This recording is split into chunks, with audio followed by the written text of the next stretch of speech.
дар дунёе ки мо зиндагонӣ мекунем маконҳои ваҳшатнок пурасрор ва тарсовар хело бисёр аст.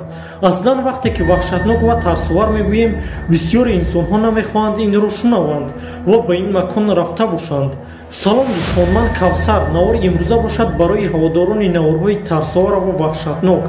яке аз чунин маконҳои ваҳшатнок ва тарсовар дар ҷануби маркази Мехико дар Хачимилко воқеъ буда бо номи исланд Афзедолс остров Кукла ҷазираи лухтакҳо машҳур мебошад. маконе ки тарси чандин миллиардҳо инсонҳоро оварда, лек диққати бисёре аз сайёҳонро ҷалб мекунад.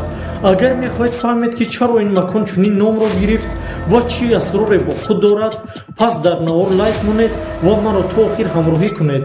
ба ҳамаи шумо тамошои хубу барҳаворо таманно дорам. дар ибтидои солҳои 1950 ягона сокини ҷазира Ҷулиан Сантана Бареро буд, ки сабзавоту гулпарварӣ ва моҳидорӣ мекард. пас аз он ки барои таблиғи хурофоти динӣ аз Баррио де ла Асунсон ронда шуд, маҷбур шуд дар ҷазира маскан гирад.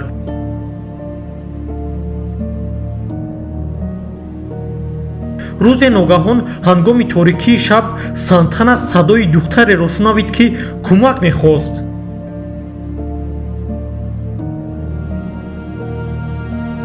ин духтар бо сабаби дур шудан аз шаҳр бо обҳои канале ки аз ин ҷазира мегузашт ғарқ шуда буд. Сантана ба кӯмаки духтар шитофт. вақте ки ба макони ғарқшудаи духтар расид, аллакай дер шуда буд.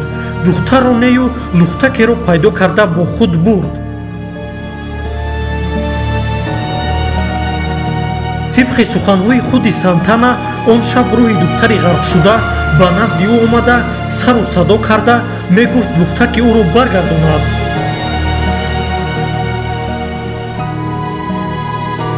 Сантана ба хотири ором шудани рӯҳи духтари ғарқшуда лухтакро ба дарахти наздикии макони ғарқшудаи духтарак овезон кард, лекин рӯҳро ором накард.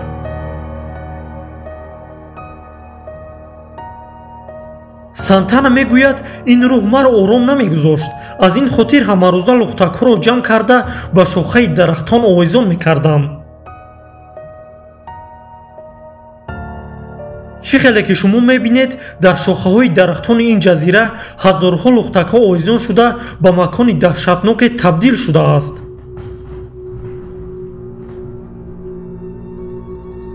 баъди овезон шудани лухтакҳо дар дарахтон, Сантана мегуфт, рӯҳ ором намегирад. вақте ки лухтакҳоро лату кӯб мекунам, рӯҳи духтар маро ором мегузорад.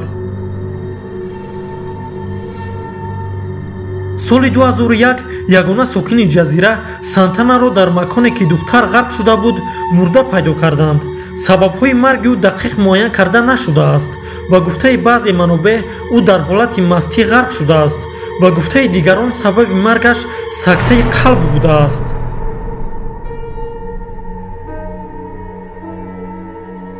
пас аз марги Сантана, ҷазираи лухтакҳо таваҷҷӯҳи васеъи расонаҳои пешрафтаи ҷаҳонро ба худ ҷалб кард ва ба зудӣ ба як ҷозибаи машҳури сайёҳӣ табдил ёфт. тибқи расонаҳо, ҳар рӯз чандин инсонҳо ба ин макон сафар карда аз ин ҷазира дидан мекунанд. сайёҳон барои ба ин макон рафтан сарвати худро дареғ намедоранд.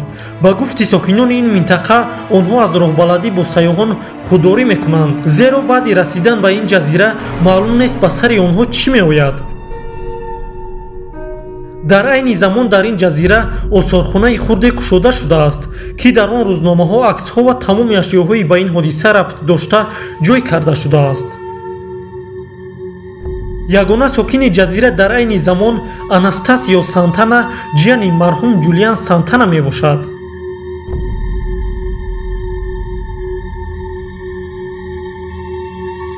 хайр дӯстону бародарон, бо ҳамин навори имрӯзаи мо ба охир мерасад.